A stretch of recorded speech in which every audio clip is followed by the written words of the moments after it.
আসসালামু আলাইকুম শেখ। কালাম শাস্ত্র কি? কালাম শাস্ত্র হচ্ছে এটা হলো অনেকটা দর্শন ও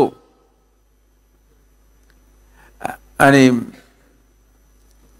যুক্তিবিদ্যার সমন্বয়ে ইসলামী আকীদার যে তত্ত্বগুলো বর্ণনা করা হয় থাকে, এটার নাম হচ্ছে কালাম শাস্ত্র। এই কালাম শাস্ত্র যেটা, এটি চর্চা করা জুমহুর আহলুস সুন্নাত ওয়াল জামাতের উলামায়ে কেরামগণ এটাকে হারাম এবং খারাপ মনে করেছেন। এই বিষয়ের উপর একটা কিতাবই লিখেছেন ইমাম হারাবী রাহমাতুল্লাহ আলাইহি, অনেক দীর্ঘ কিতাব, যাম্মু আহলিল কালাম, কালাম শাস্ত্র চর্চাকারীদের নিন্দা, এই কিতাবের নাম। আপনার এটা পড়লেই সব ক্লিয়ার হয়ে যাবে।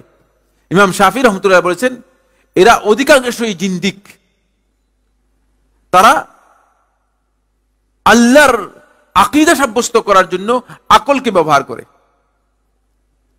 আকল দিয়ে আপনি কতটুকু পর্যন্ত আল্লাহ সম্পর্কে জানতে পারবেন?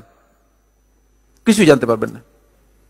রাসূলুল্লাহ সাল্লাল্লাহু আলাইহি ওয়াসাল্লাম যে ইনফরমেশন গুলো দিয়েছেন, গায়বের যে ইনফরমেশন আল্লাহ রাসূল সাল্লাল্লাহু আলাইহি ওয়াসাল্লাম দিয়েছেন, এর একটাও আকলের সাথে জড়িত নয়, একটাও আকলের সাথে জড়িত নয়।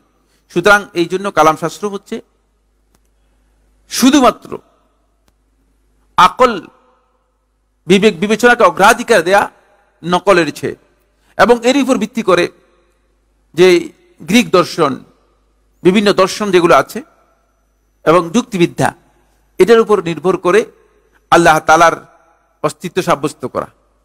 অনেক কষ্ট করেছেন, আল্লাহ তাআলা তাদেরকে উত্তম জাযা দিন, বলেন আমিন। আমাদের অসুবিধা কিছু দোয়া করতে, ঠিক না? কিন্তু কাজটা কি হয় নাই? শুদ্ধ কাজটা ভালো হয় নাই, শুদ্ধ হয় নাই, এগুলো একেবারে ভুল কাজ। হ্যাঁ, কোরআনের মধ্যে কোথাও আল্লাহ রাব্বুল আলামিন এই কথা বলেন নাই, একটাও এই কথা বলেন নাই যে মানে একটা দলিলও দেন নাই তোমরা এই কাজ করো। রাসূল সাল্লাল্লাহু আলাইহি ওয়াসাল্লাম কোথাও এসে কথা প্রমাণ করে নাই যে আল্লাহ তাআলাকে প্রমাণ করার জন্য এটা দরকার, এটা বলেন নাই।